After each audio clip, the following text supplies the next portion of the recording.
Pologne, le numéro 1 démissionne. Stanislas Kania est remplacé par le général Jaruzelski, l'actuel Premier ministre. Cadre insolite pour la rencontre Reagan-Mitterrand, un croisieur au large de Yorktown. Grèce, les socialistes l'emporteraient sur les centristes au pouvoir. Exclusif sur Antenne 2, un avion passe ce matin sous l'Arc de Triomphe. Mesdames, Messieurs, bonsoir. L'information inattendue a donc surpris tout le monde. Dans le milieu de l'après-midi, un nouveau bouleversement politique en Pologne. Stanislas Kania démissionne. Le premier secrétaire du Parti ouvrier unifié, c'est-à-dire concrètement l'homme qui conduit les destinées de la Pologne, a remis sa démission devant le plénum du comité central du parti.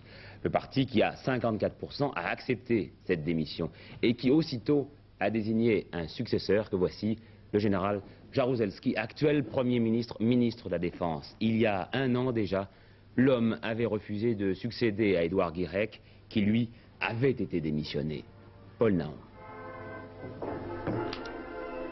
C'était il y a 3 mois à Varsovie, le général Jaruzelski décorait les officiers de l'armée polonaise. Le général Jaruzelski venait d'être nommé Premier ministre par M. Kania, et à l'époque, cette nomination était le symbole du retour à l'ordre dans le pays, aussi bien pour les membres du PC polonais que pour les autorités soviétiques. Mais aussi paradoxal que cela puisse paraître, ce général, chef des armées, apparaît très vite comme un homme de dialogue. C'est lui qui négocie dans les moments les plus durs, les plus tendus, avec le syndicat Solidarité, mais qui demande dans le même temps à ces mêmes syndicats une trêve de 3 mois. C'est un proche de Kania qui disait souvent de lui « c'est le meilleur homme d'État que nous puissions trouver ».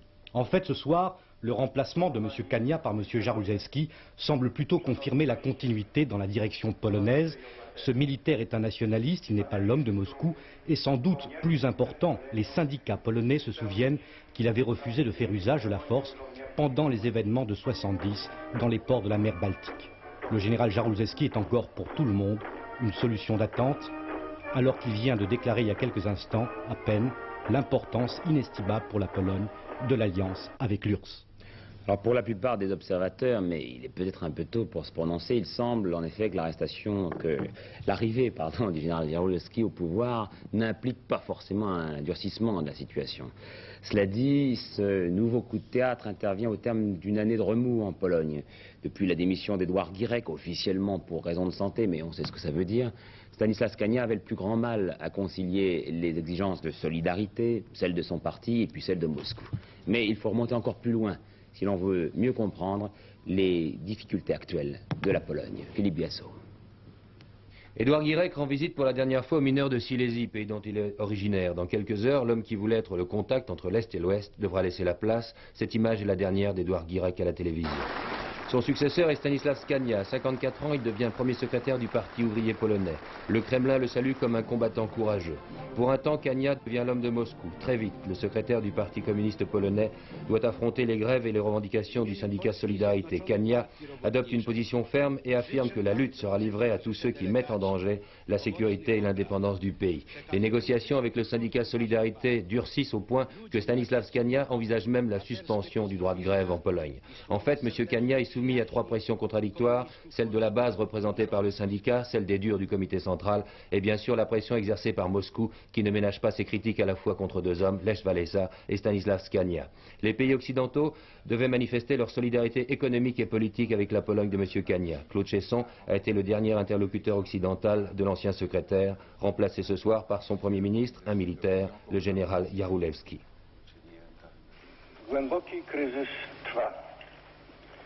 Wartość produkcji przemysłowej.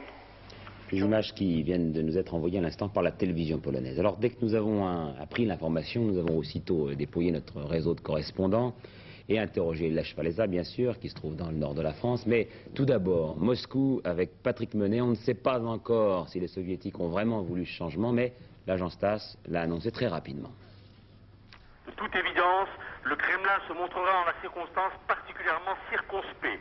La désignation du commandant en chef de l'armée à la tête du PC polonais peut à première vue lui être agréable, dans la mesure où les forces armées restent ici synonymes de rempart contre le chaos, l'anarchie et la subversion idéologique. Mais personne n'oublie à Moscou que dans leur critique adressée à Varsovie en juin et en septembre dernier, les dirigeants soviétiques n'avaient pas épargné le général Jaruzelski, alors chef du gouvernement. Le plénum du comité central n'a pas fait que de changer de leader, il a aussi adopté une résolution qu'il ne faudra jamais perdre de vue, demande de la suspension temporaire du droit de grève et éventualité d'un recours à la proclamation de ce qu'on appelle là-bas l'état de guerre. Mais tout cela n'a pas l'air d'inquiéter outre mesure Solidarité. Lech Walesa poursuit comme si de rien n'était son voyage en France. Ce matin, il était à Vaudricourt, dans le Pas-de-Calais, et il a rencontré ses compatriotes qui résident en France. Un déjeuner au congrès de Polonia, leur organisation, et puis vous le voyez tout à l'heure, un grand rassemblement au stade Bollaert de Lens, précédé d'une messe solennelle. Cela dit, le principal conseiller de Lech Walesa, Bronislaw Geremek, a dit ce qu'il pensait de ces événements à Jean Offredo. D'autres nouvelles que ce remplacement de M. Kania par M. Jaruzelski, pour l'instant, ne change rien sur la scène politique. Ce qui sera important, ce sera d'abord le choix de collaborateurs, un nouveau choix de collaborateurs possible. Et ce qui est important, ce sont les décisions qui vont être prises par le gouvernement et qui vont être réalisées en pratique. Vous n'allez pas avancer votre retour en Pologne pour autant? Pour l'instant, je ne sais pas. Je viens de parler avec Lech Walesa. Nous avons un programme encore pour 2 jours. Et un programme qui est important. Il me semble que notre visite en France, tout d'abord sur le plan syndical, est une visite importante. Et puis aussi, cette visite dans la situation dans laquelle la Pologne se trouve a une importance pour le pays. Voilà, avec nous en direct de Lille, grâce à l'audience de la station régionale Jean Offredo, qui se trouve donc dans l'entourage pour l'instant de Lech Walesa. Est-ce que vous pensez, Jean, que Solidarité a raison de ne pas s'inquiéter outre mesure de ce coup de théâtre? Là, pour le moment, il faut effectivement attendre la suite des faits. Je crois que le remplacement de Stanislas Kania par le général Jaruzelski est important pour 3 raisons, ce soir, comme ça, déterminées. Premièrement, c'est d'abord l'aveu d'échec de la politique personnelle d'un homme, M. Kania, qui depuis 1 an n'a pas réussi à définir une politique claire dans les domaines économiques, et social et politiques pour le pays. C'est deuxièmement le signe apparent que le parti veut adopter une ligne plus ferme et plus cohérente à la suite de ce plénum. Alors il faut attendre un peu de voir quels vont être les autres changements de personnes, comme le dit Geremek, dans la mesure où cela ne peut être aussi qu'une fuite en avant qui n'aidera pas les problèmes à être surmontés. Et c'est enfin, troisièmement, avec la nomination d'un général à la tête du parti, le signe, me semble-t-il, d'une militarisation de la Pologne que l'on sentait naître depuis quelques mois avec la nomination d'autres militaires à des postes de responsabilité. Ce que je crois, c'est que le général Jaruzelski va reprendre probablement à son compte, c'est dans la ligne de ses propos antérieurs, ces appels à l'unité nationale, à la constitution d'un front nouveau, d'une sorte d'union sacrée, pour résoudre les problèmes du pays, et que dans cette perspective, il va en appeler sûrement très rapidement à une forme de renégociation sociale. S'il n'y a pas cette formule qui peut réussir, alors on ne voit pas d'autre solution qu'effectivement la proclamation d'un état d'urgence et la confrontation, mais qui déboucherait finalement sur quoi? Sur la catastrophe. Vous savez, les Polonais sont aussi sensibles aux rappels historiques. J'en ferai un. Ce sera demain, 19 octobre, le 25e anniversaire du printemps en octobre polonais, c'est-à-dire de cette date, le 19 octobre, où, tenant tête aux soviétiques, les Polonais commençaient leur révolution tranquille. Alors, aujourd'hui, on peut se demander si Wojciech Jaruzelski sera en 1981 cette espèce d'homme providentiel qu'avait été Władysław Gomułka en 1956, et de la réponse à cette question dépend, je crois, pour beaucoup, l'avenir de la Pologne. Voilà, cela dit, rappelons également que le général Jaruzelski a dit tout à l'heure qu'il y avait une importance considérable pour la Pologne dans son alliance avec l'URSS et toute la communauté socialiste. Voilà ce qu'à 20h10 nous pouvions dire sur cet ultime remous en Pologne. Pour François Mitterrand, il faut que les États-Unis engagent le plus rapidement possible des négociations avec l'URSS, négociations sérieuses en vue de la réduction des armes stratégiques en Europe. Le président l'a dit dans une interview diffusée par la chaîne de télévision ABC quelques heures avant ses entretiens avec Ronald Reagan à Williamsburg en Virginie à bord du croisière de grâce du nom de l'un des vainqueurs de la bataille de Yorktown dont on fêtait aujourd'hui le 200e anniversaire. Sur place, Édouard Laurent. C'est donc à 13 h, il était 18 h pour vous à Paris, que François Mitterrand a reçu à bord de la frégate de Grasse le président américain Ronald Reagan. Ce n'est pas leur première rencontre, les deux hommes s'étaient déjà vus longuement pendant le sommet d'Ottawa il y a 3 mois. Pourtant, ce qui se passe aujourd'hui dans cette petite ville des États-Unis est assez exceptionnel. D'abord par le cadre, nous sommes ici en Virginie, à Yorktown, ici même où il y a 200 ans, Français et Américains ont vaincu les Anglais. Ensuite, parce que depuis 3 mois, depuis Ottawa, il s'est passé un certain nombre d'événements dans le monde dont les deux chefs d'État vont très certainement reparler. À commencer par le Proche-Orient. On sait déjà que Ronald Reagan va demander au président français de stopper les livraisons d'armes militaires françaises à la Libye et que de son côté, François Mitterrand va demander à Ronald Reagan de faire en sorte que la présence américaine militaire dans cette région soit un peu moins voyante pour permettre de relancer des négociations quelque peu interrompues. Qu'ensuite, on va parler du désarmement, notamment pour ce qui touche les armes stratégiques en Europe. Et qu'enfin, on va surtout parler de cette conférence de Cancun, elle s'ouvre après-demain, d'autant plus qu'on sait déjà que les deux hommes sont totalement opposés sur la façon dont les pays riches doivent aider le tiers-monde. François Mitterrand qui, là-bas, a parlé de la peine que lui causait la disparition d'Albert Cohen hier soir. La France, a-t-il dit, a perdu un immense écrivain, j'ai perdu un ami, mais par son œuvre, il a déjà atteint la voie mystérieuse de l'éternité. Les élections en Grèce, 7 millions de Grecs ont voté pour élire leurs 300 députés. Le dépouillement n'est pas terminé, mais il semble que le PASOK, c'est-à-dire les socialistes, vont l'emporter. Sur place, Maurice Werther, vous nous confirmez ? Le PASOK aurait gagné, au moins pour la région d'Athènes, et dans la mesure où on peut généraliser les résultats d'Athènes à l'ensemble de la Grèce, le PASOK, c'est-à-dire les socialistes grecs de M. Papandréou, l'auraient emporté. Je reste encore au conditionnel parce que ces nouvelles-là ne sont pas encore très sûres. Donc, s'il l'emporte, s'il a la majorité absolue, c'est un renversement complet de la politique, de la situation politique en Grèce. Quelles sont les raisons de son succès? Oh, elles sont multiples, elles sont assez simples. L'usure du pouvoir, la démocratie nouvelle, le centre droit de M. Karamanlis et Rallis, qui dirigent la Grèce depuis 1974, et aussi peut-être la contagion de l'effet Mitterrand, c'est-à-dire du succès des socialistes français qui auraient inspiré les électeurs grecs. Voilà, les socialistes l'ont emporté, on peut pratiquement le dire, puisque le Premier ministre en place, Georges Rallis, a reconnu lui-même, à l'instant, à la seconde même, sa défaite. Les combats du Sahara occidental, version totalement contradictoire comme d'habitude. Pour le Polisario, le régiment marocain qui défend la petite ville de Gueldat Sedmour est complètement décimé. Rabat dit que c'est exactement le contraire. Égypte, nouvelle vague d'arrestations. 230 personnes qualifiées de terroristes religieux ont été arrêtées durant les derniers jours. Parmi elles, un ancien membre des services secrets de l'armée qui pourrait être impliqué dans l'assassinat du président Sadat. Pendant ce temps, le ministre égyptien des Affaires étrangères, M. Boutros Ghali, assistait aux obsèques de Moshe Dayan dans son village natal. Des obsèques émouvantes. Lucie Seboul.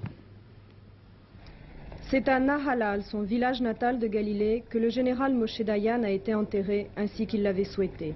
L'ancien ministre des Affaires étrangères et de la Défense d'Israël est décédé vendredi soir des suites d'une attaque cardiaque. Les obsèques se sont déroulées en présence de sa famille, nous voyons sur ces images sa femme, et d'une foule très nombreuse venue de tout le pays. Une cérémonie simple et émouvante à laquelle assistaient le chef de l'État d'Israël, M. Navon, et le Premier ministre Menahem Begin. Une importante délégation américaine était présente. C'est Gaston Defferre, ministre de l'Intérieur, qui représentait la France. L'Égypte était, elle, représentée par M. Boutros Ghali, ministre des Affaires étrangères. Il n'y a eu ni éloge funèbre, ni salve d'honneur, comme Moshe Dayan l'avait lui-même demandé.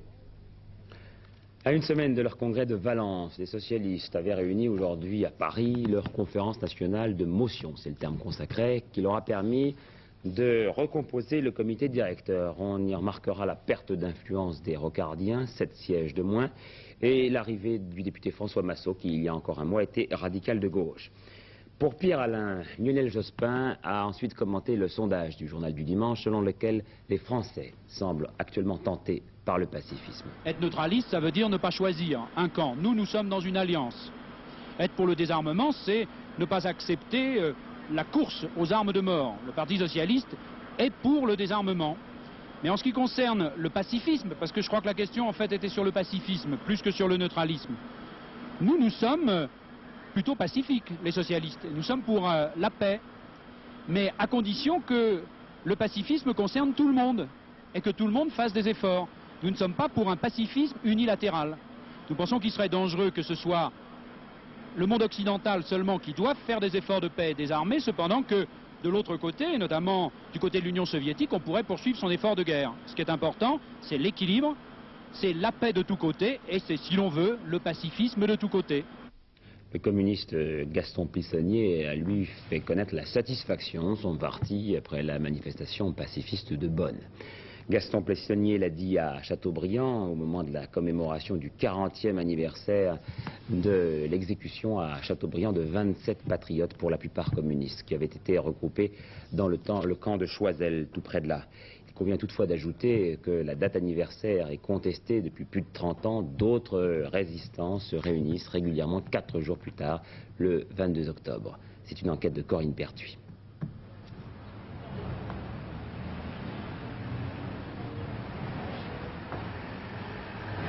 Vous prenez souvent le métro à Charles Michel? Oui, pratiquement tous les jours, oui. Vous savez qui c'est? Charles Michel. Non. Charles Michel, Jean-Pierre Timbaud, Guy Moquet, des noms familiers de stations de métro ou de rues sur lesquels il est difficile de mettre un visage. Le 20 octobre 1941, un officier allemand est tué à Nantes. Les Allemands réclament une liste de 50 otages. Le ministre de l'Intérieur de Vichy, Pucheux, désigne 23 anciens combattants de Nantes et 27 militants ouvriers détenus au camp de Chateaubriand. Les 50 seront fusillés en représailles. Parmi les 27, des responsables importants du mouvement ouvrier, dont Charles Michels, député de Paris, et Jean-Pierre Timbaud, responsable du syndicat de la métallurgie. Guy Moquet est le plus jeune, il a 17 ans. Le 21 octobre à midi, les 27 sont emmenés dans une carrière. À l'entrée de cette carrière, la ferme des Robert, seul témoin du drame. Mais j'ai vu le camion, parce que j'étais montée sur une chaise, et j'ai revu par la porte, là, j'ai revu par cet endroit, je voyais les otages, et je voyais aussi les Allemands qui mettaient les otages en joue dans la carrière. Vous êtes retourné dans la carrière après? Oui, je suis retournée dans la carrière, et là j'ai vu le sang répandu sur le sol. J'ai vu aussi des peignes, des lunettes, j'ai ramassé des balles de chaque côté, j'ai ramassé plusieurs objets que j'ai portés au musée de Chateaubriand. Aujourd'hui, un mémorial rappelle le souvenir de ces hommes tombés parmi les premiers.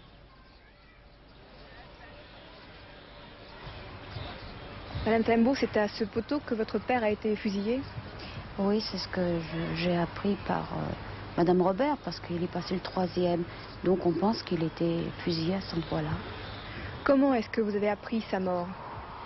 Une femme qui avait son mari qui a été interné à Chateaubriand est venue et tout en pleurs et nous a dit Jean est mort, ce qui est mon père. On ne comprenait pas, alors elle me dit il a été fusillé et c'est comme ça qu'on l'a su. Et depuis, quelles ont été les marques du gouvernement à votre égard? Ben, on n'a jamais rien eu. Mon père a toujours interné administrativement, non pas comme résistant, comme tous les 27, aucune médaille. Ils ne sont pas reconnus officiellement morts pour la France.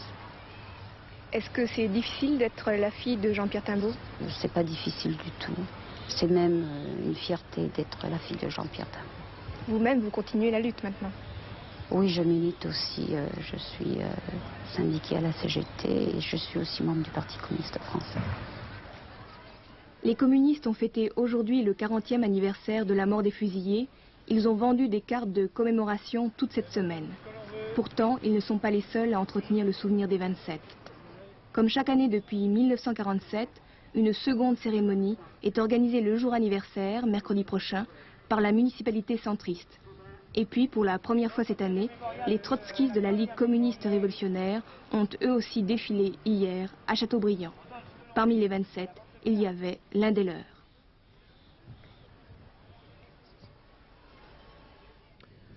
Suite du débat sur les nationalisations à l'Assemblée aujourd'hui, le ministre de l'économie, Jacques Delors, a estimé qu'il s'agissait d'une réforme nécessaire pour relever le défi des années 80. Mais dans l'émission RTL Le Monde, le président du Crédit Commercial de France, Jean-Maxime Lévesque, a estimé, lui, que le combat des nationalisations n'était pas terminé. Les nationalisations, l'un des thèmes qui seront abordés demain soir dans Affaires vous concernant, le magazine de la rédaction d'Antenne 2, notre invité Pierre Mauroy face aux journalistes de la 2, mais aussi un dialogue avec les habitants d'une petite ville du Finistère, Saint-Hernin, une bourgade de 1000 habitants, en plein pays du Poher, entre Quimper et Brest. 6 habitants seront là, un chef d'entreprise, un agriculteur, un artisan, une jeune femme chômeuse, un commerçant et puis un enseignant. L'incendie de Villeurbanne est ce soir définitivement éteint, déclenché dans la nuit dans une grosse droguerie située dans un vieux bâtiment au cœur de la ville nouvelle. Il a fait 1 mort et 11 blessés. Des témoignages. On a d'abord cru à un feu d'artifice, puis alerté par l'énorme lueur de l'incendie, on est descendu. C'est ainsi que les habitants des maisons voisines racontent comment pour eux tout a commencé. On ne connaît pas encore les causes du sinistre qui a ravagé cette nuit à Villeurbanne les entrepôts de la société lyonnaise de droguerie. Ici, sur plus de 1000 mètres carrés, étaient conditionnés et stockés des bombes aérosols. Il a fallu tout le sang-froid des sapeurs-pompiers pour évacuer rapidement les immeubles voisins de l'usine, alors que des explosions de plus en plus violentes projetaient des poutrelles et des débris sur plusieurs centaines de mètres.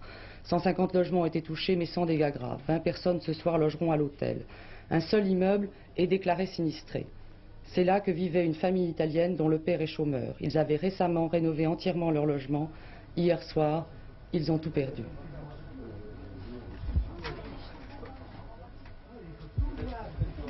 Et vous saviez qu'il y avait des risques à habiter ici, tout près de cette usine? Mais non, moi c'est la première fois cette nuit que j'ai vu ça. D'ailleurs, moi je pense que je savais qu'il avait une usine comme ça, mais jamais pensé qu'il avait des produits chimiques comme cette nuit que je vous balancer par la fenêtre, par le toit là. À ce stade du journal, un document, c'est une exclusivité d'Antenne 2. Je pense que vous avez tous en mémoire l'exploit de Godefroy en 1919, qui avec son avion était passé sous l'Arc de Triomphe. Il avait alors fait la une de tous les journaux. Eh bien, 62 ans après, ce matin, 8h moins le quart, un autre Français vient de recommencer. Vous ne connaîtrez pas son nom. Évidemment, ce qu'il a fait est parfaitement illégal. Si on le retrouve, il perd sa licence de pilote, sans doute à vie. Il est interdit de survoler Paris et surtout de voler à si basse altitude. Quant aux conditions, eh bien, je vous laisse découvrir ces images exceptionnelles. L'auteur de cet exploit, un pilote français qui totalise plus de 10 000 heures de vol. Passé sous l'Arc de Triomphe en avion, un rêve qu'il caressait depuis plus de 30 ans. Par cet acte, il a voulu défendre l'aviation civile qui, selon lui, se meurt. Mais enfreindre les lois et les règles élémentaires de l'aviation n'est sûrement pas la meilleure méthode, même si l'on ne résiste pas au plaisir de le revoir.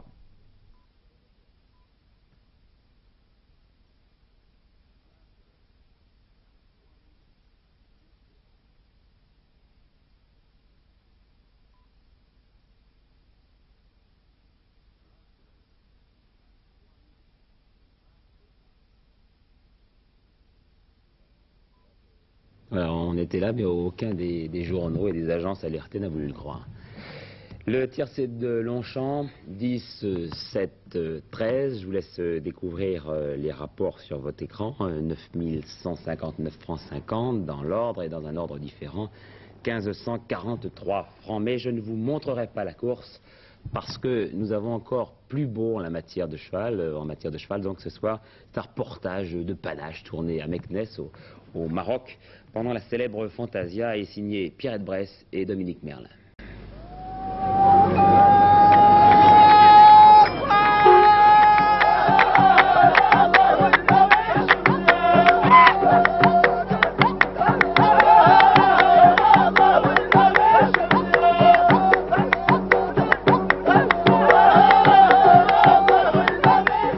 C'est parce qu'ils possédaient des chevaux de race barbe et des pur-sang arabes que les Sarrasins et les Maures réussirent leurs grandes invasions en Europe au 8e siècle. À cette époque-là, les chevaliers du Moyen-Âge, bardés de fer, ne pouvaient monter que des chevaux de race lourde. Ces chevaux de combat, caparaçonnés également de cuirasse, n'étaient pas maniables, et les nobles chevaliers furent complètement désorientés par ce nouveau style de combat que leur imposaient les Arabes, lancés à corps perdu dans la bataille avec leur cavalerie légère.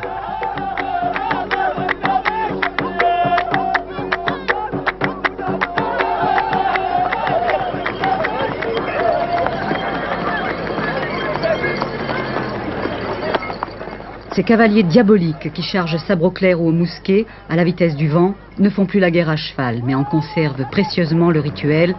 C'est la fantasia.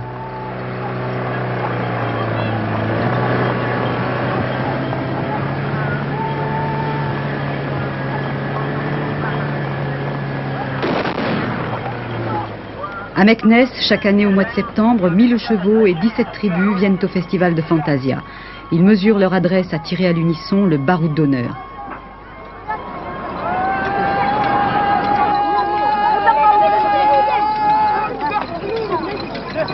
Déjà une autre Fantasia s'était lancée dans la poussière, jette ses cris, excite ses chevaux.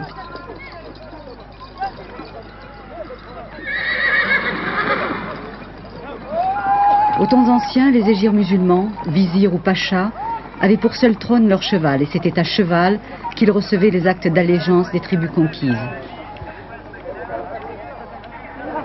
Haj Jalil est propriétaire d'une station-service, mais il garde la nostalgie du passé. Quand il est à cheval sur son meilleur étalon barbe, il retrouve la dignité d'un sultan.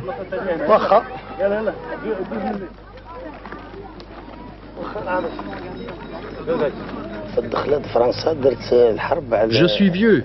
C'est pour cela que je suis l'un des derniers à avoir fait la guerre à cheval. Et cela avec les Français du temps du protectorat, car je faisais partie du 3e spahi marocain. Le cheval de race barbe que je possède représente un réel sacrifice pour moi, car il possède de très belles origines. Il m'a coûté très cher, 8000 francs, et son entretien me revient à 400 francs par mois. D'ailleurs, je possède 10 autres chevaux de cette qualité, car je suis aussi marchand de chevaux, un peu comme l'on est collectionneur. J'adore les chevaux et je ne pourrais pas vivre sans eux. Et puis, depuis toujours, ma famille s'intéresse aux chevaux. Pour moi, le cheval, c'est ce que l'on peut posséder de plus beau, de sublime, de magnifique.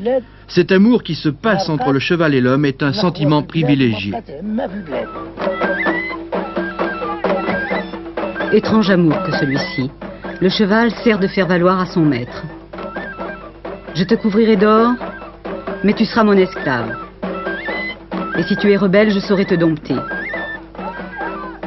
Ta bouche délicate ne résistera pas à ma main quand je t'aurai offert le mors spécialement étudié pour maîtriser ta fougue.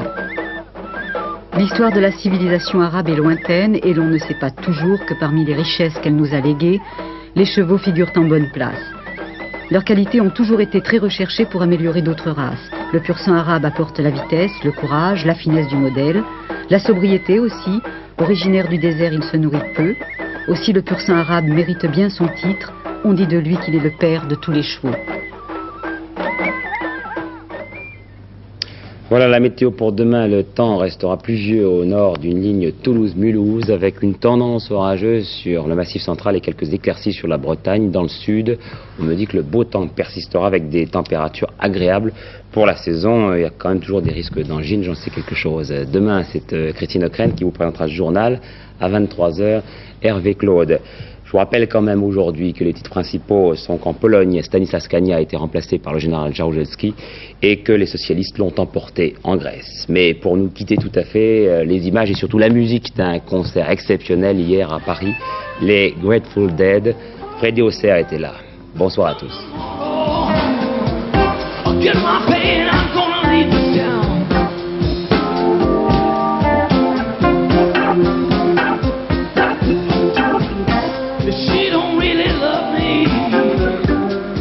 Eh oui, ils étaient 6000 à l'hippodrome. 6000 à l'hippodrome pour venir voir Jerry Garcia, le Grateful Dead. Jerry Garcia, 45 ans, toujours là, le rock'n'roll, regardez.